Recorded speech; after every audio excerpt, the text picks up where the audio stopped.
Hey HMS modelers, this is Mike Bartles from the Hydrologic Engineering Center. In this video, we're going to continue our previous discussions about loss simulation and look more closely at the available canopy and surface methods within HEC-HMS. As a quick review, within this set of lectures, we're focused on modeling losses. Within HMS, precipitation can be lost to interception by the vegetation canopy, within surface depressions, or to the soil through infiltration. In this specific lecture, we're going to focus on interception by the vegetation canopy and surface depressions. The next couple of lectures will look more closely at infiltration and storage within the soil layer. By the end of this lecture, you should be familiar with the available canopy and surface methods within HEC-HMS. We'll also see some commonly used canopy and surface storage values, in addition to discussing several factors that can affect canopy and surface losses. Precipitation can be intercepted by plants and trees before reaching the soil surface. In this image, precipitation falling from the sky must first get through the vegetation, if it's present, to get to the ground. Vegetation doesn't just slow the vertical movement of water to the soil either. It can also capture and store precipitation in addition to extracting infiltrated water from the soil through a process called transpiration. Commonly, evaporation from the surface and transpiration from vegetation are combined into one process and referred to as evapotranspiration. When using a canopy method in HMS, precipitation will not reach the surface or the soil until the available canopy storage is filled. There are three canopy methods available for use within HMS, and the simple canopy is the most commonly used method. As its name implies, it's simple to use and parameterize. Conceptually, all precipitation is intercepted until the canopy storage capacity is filled. Once the available storage is filled, any additional precipitation will fall to the surface or directly to the soil if no surface method is included. The gridded simple canopy method implements the simple canopy method on a grid cell basis instead of at the subbasin level. So when you use this method, each grid cell can have separate parameter values, separate precipitation inputs, and separate storage values. The dynamic canopy method affords the ability to vary storage capacities and crop coefficients over time. So this method is useful for long-term simulations over months to years, where vegetation changes a whole lot and its impacts change drastically throughout the simulation time window. Here are some common canopy storage values presented for your use. These values come from a study conducted by Zinke in 1967. These are by no means the only values, just pretty common examples of canopy storage values. And typically, canopy storage is really small when compared to infiltration rates, in addition to uncertainty in precipitation depths, which can be huge. No matter wherever your initial parameter estimates come from, they must be calibrated and validated using observed data. So moving on from the canopy, water reaching the ground can infiltrate into the soil, form puddles, or flow across the land surface. Water that is captured in puddles is called depression storage.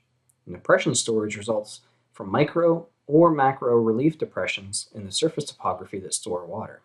And given enough time, water on the surface will either run off, infiltrate, or evaporate. So you can imagine a significant amount of precipitation being captured between the rows of crops shown here in this image because the land surface is treated to do just that.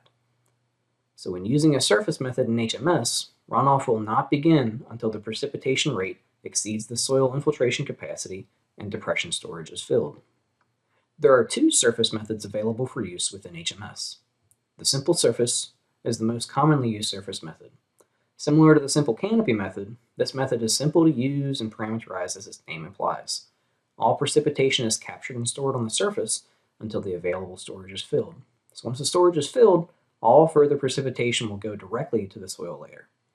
Water in surface storage infiltrates into the soil whenever it is present in storage. So that means water will infiltrate even when the storage capacity is not full. The gridded simple surface method implements the simple surface method on a grid cell basis. So each grid cell can have separate parameter values and separate precipitation inputs. Here are some common surface storage values that come from a study conducted by Bennett in 1998. Again, these aren't the only values that you can use, they're just commonly used values. Like canopy storage, the amount of storage afforded by the surface is typically very small when compared against infiltration and precipitation uncertainty.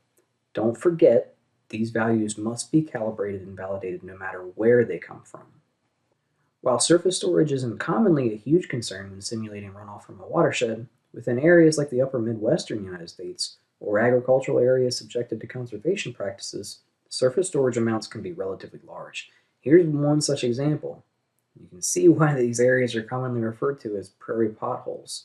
Surface storage can be a very important consideration in these areas.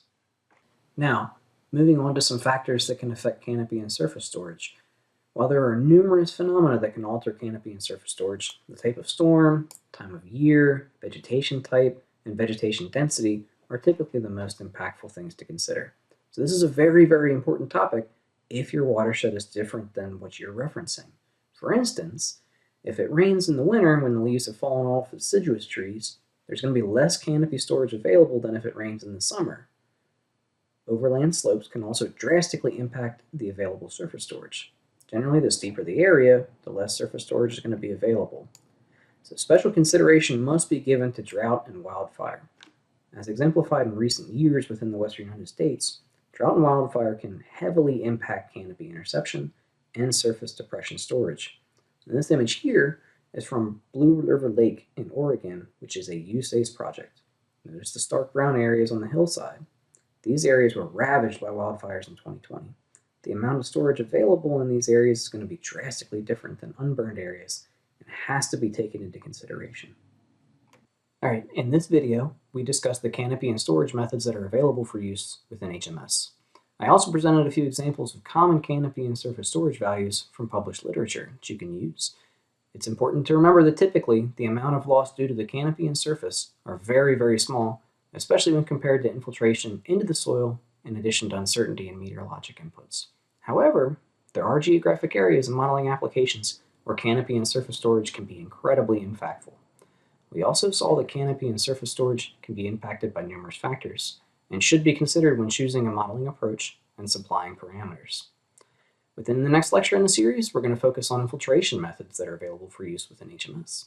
Thanks for tuning in.